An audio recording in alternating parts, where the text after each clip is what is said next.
ایک افسوس کے ساتھ کرنا پڑ رہا ہے۔ آج جمہوریت کے لیے ایک افسوس کا دن ہے۔ پاکستان تحریک انصاف نے ہر ممکن کوشش کی کہ جمہوریت چلے، ایوان چلے، لوگوں کی حقوق کی تحفظ ہو، عدلی آزاد ہو، باوجود اس کے کہ ہمارے لیڈر کو ناحق جیل میں رکھا گیا۔ 2 سال پورے ہونے کو آئے، 5 دن میں 3 سزائیں دی گئی، 45 سال کی سزا سنائی گئی۔ پہلی مرتبہ پاکستان کی ہسٹری میں ایک ہاؤس وائف کو، ہمارے لیڈر کی بیوی کو، شریک حیات کو سزا دی گئی تاکہ خان پہ پریشر پڑے۔ اس سب چیزوں کے باوجود ہم بڑھتے رہے، اس سسٹم کا حصہ ہوتے رہے، ایوان میں رہے، بائیکاٹ نہیں کیا، دھرنا نہیں دیا، ایوان سے باہر اسمبلی نہیں لگائی۔ یہ سب کچھ ایز اے پولیٹیکل پارٹی جانتے تھے۔ ہمارے لوگوں کو جب الیکشن نہ کرنے دیا تو تھرڈ ٹائر آیا، انہوں نے بھی الیکشن دی، لیکن ظلم، ناانصافی اور مساوی سلوک کی انتہا ختم نہیں ہو رہی۔ آج فیصل آباد کے اینٹی ٹیررزم کورٹ سے جو سزائیں سنائی گئی، اس میں ہمارے 6 MNAs کو سزا دی، اس میں ہمارے 3 MPAs کو سزا ہوئی، اس میں ہمارے 1 سینیٹر کو سزا ہوئی، ہمارے leader of the opposition Omar Ayub Khan صاحب کو سزا ہوئی، ہمارے سنی اتحاد کونسل کے چیئرمین حامد رضا صاحب کو سزا ہوئی، اس میں ہمارے پارلیمنٹری لیڈر زرتاج گل صاحبہ کو سزا ہوئی، اس میں ہمارے ریجنل پریزیڈنٹ رائے حسن نواز کو سزا ہوئی، اس میں ہمارے opposition leader in the Senate Shibli Faraz صاحب کو سزا ہوئی۔ آپ ان میں سے کتنوں کو بڑھائیں گے؟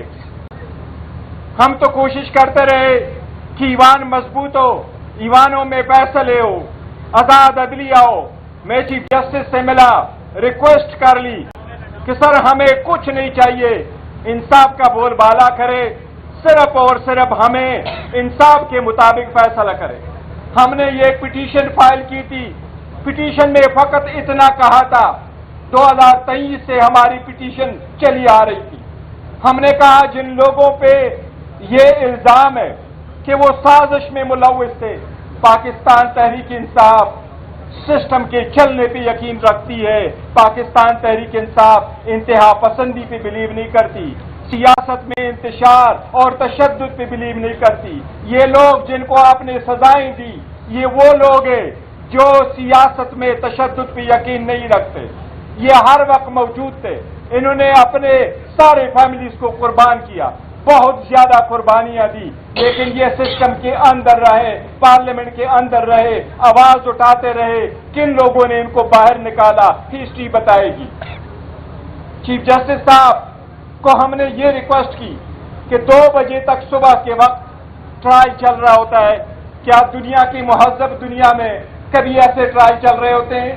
ہم نے پٹیشن 2023 میں فائل کی، ہم نے کہا قانون یہی ہے کہ جس کے خلاف 1 سے زیادہ FIR ہو، وہ ساری کی سارے کیسز آئین اور قانون کے مطابق رک جاتے، اس بندے کا ایک کیس میں فیصلہ ہو جاتا ہے، اگر اس میں اس کو سزا ہو جاتی ہے باقی فیصلے لاگو ہوتے ہیں، اگر وہ ایکوٹ ہو جاتا ہے وہ اس پہ لاگو ہوتا ہے۔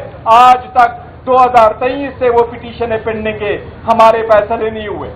یہ جو فیصلے آ رہے ہیں اس سے ملک اور قوم کا سخت ترین نقصان ہو رہا ہے، اس سے ڈیموکریسی ڈیریل ہو جائے گی، اس سے ڈیموکریسی ایٹ اسٹیک ہے۔ الیکشن کمیشن گھنٹوں کے حساب سے ہمارے بندوں کو ڈسکوالیفائی کر رہا ہے۔ آئین کہتا ہے کہ صرف اور صرف وہ لوگ جو مارل ٹرپیچیوڈ میں اقوال ہو ان کو ڈسکوالیفائی کیا جا سکتا ہے۔ الیکشن کمیشن ایک اسٹروک آف اے پین سے صرف رات کے وقت بیٹھ کر کے سارے نوٹیفیکیشن کر رہا ہے۔ یہ وہی الیکشن کمیشن ہے جو ہم جنوری 2025 کو اس کی مدت ختم ہو چکی ہے، ہم کہہ رہے تھے اور چیئرمین الیکشن کمیشن آ جائے اور 2 ممبران صاحبان آ جائے، آج تک وہ نہیں ہوا۔ اگر ایک سب سے بڑی پولیٹیکل پارٹی کے رہنما، رہبر، اس قوم کے دل پسند جن کے سے لوگ ان کے نام کو لینے کے لیے ترستے ہیں، وہ عمران خان صاحب ہے،